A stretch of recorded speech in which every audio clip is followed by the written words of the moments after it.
This race, it's not for the timid or for the faint-hearted. You're gonna face obstacles. I mean, it's gonna happen. In 260 miles, something's gonna go wrong. The Texas Water Safari is the world's toughest canoe race. I've gone down the Amazon, I've gone down the Volga, and they had their own difficulties, but as for, just beating the crap out of you, that's the safari. You basically just either have to lay down and die or keep going.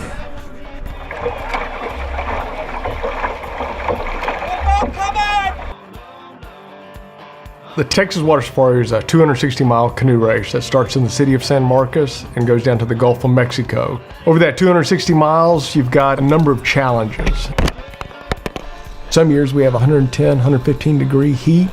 The toughest part of the race is the log jams. Fire ants are everywhere. Lots of snakes. 14 to 15 foot gators. And you don't want to stop, because if you stop paddling, the mosquitoes get you. This race, you are basically self-sufficient. You've got to carry everything in your boat that you need for the 260 miles except for water or food. I think that actually the biggest challenge in the Texas Water Safari is not nature itself. I think it's the mental. It's the want. You got to have that will to do it. And they all do it for the same reason, to win a patch. The people who do this race, you've got white collar, blue collar, and some people that aren't all there. You've got a team that we call the Cowboys. Every year they do the race, they wear cowboy hats and they wear bright colored leotard pants. The goal is 39 hours. With no serious injuries, no amputations. We're good. Then you'll have all-girls teams.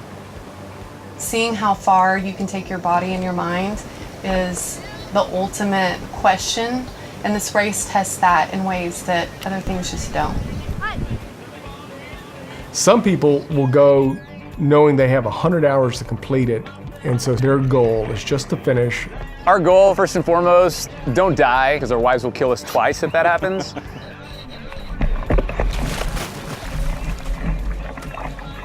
Some people divide it up into actually two races. That first 90 miles, it's twisty, narrow, lots of sharp turns, sometimes shallow water, getting in and out of the boat.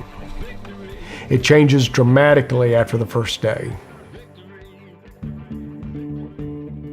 Come that second day when you've been up all night Saturday night, it's hot, boats slow down, it starts to take a toll on you. Different parts of you are uncomfortable at different times. I mean, if you're dry heaving, then you're really not concentrating on your back pain that much. In the boat, when you're racing, you're going hard, you got guys throwing up, laying down in the middle of the boat, cramping. You'll hear somebody just yell out, just shut up and paddle, just keep moving. You can go about 45 to 48 hours without sleep. That's typically when the hallucinations start kicking in. I see these cartoon characters eating dinner with each other. A tree might look like a huge goblin head. Large pandas waving at me, clowns lining the riverbanks. It's not a clown, miles of clowns. Then after that, you get into a lot of log jams. And you're just hammered by the time you get there, and you've got a mile-long portage. Pull it. Okay. Keep going. Pull right. Let's go.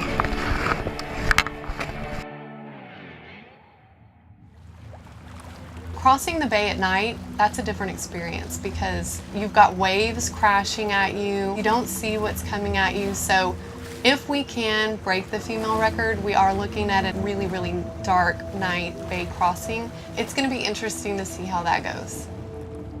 You get down to the bay and you're almost there. They've got 7 miles to the finish line, but you have no idea what you're going to get. It could be a glass bay. You can go across it in 2 hours. It could be 4-foot, 5-foot waves, and you could spend 24 hours out there. We've had teams get almost to the finish line and not make it because of the bay. At 2:39 a.m., Virginia and I broke the women's Texas Water Safari overall time record by 3 hours and 18 minutes.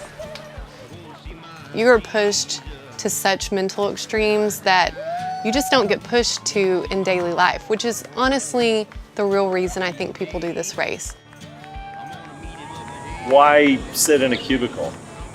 This seems a lot more natural to me, coming out and doing something like this. This is what we're built to do. I mean, we're built to move. Being in front of the computer all day, every day gets pretty mundane, so it's good to kind of get back to nature and have an adventure. The race itself is not about what you get at the end.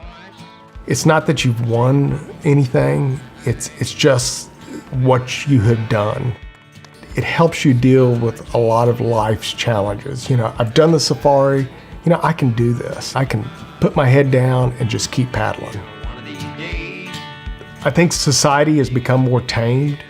I think there's still something in all of us that looks for that raw challenge, just that feeling of accomplishment that it was you and the river and you made it.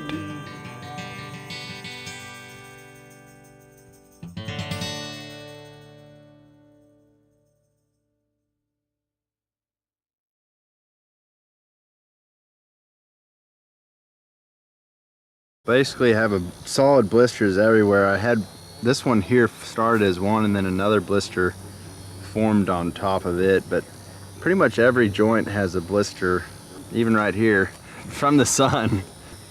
Probably take 15-20 years for me to forget this to make the mistake of doing it again.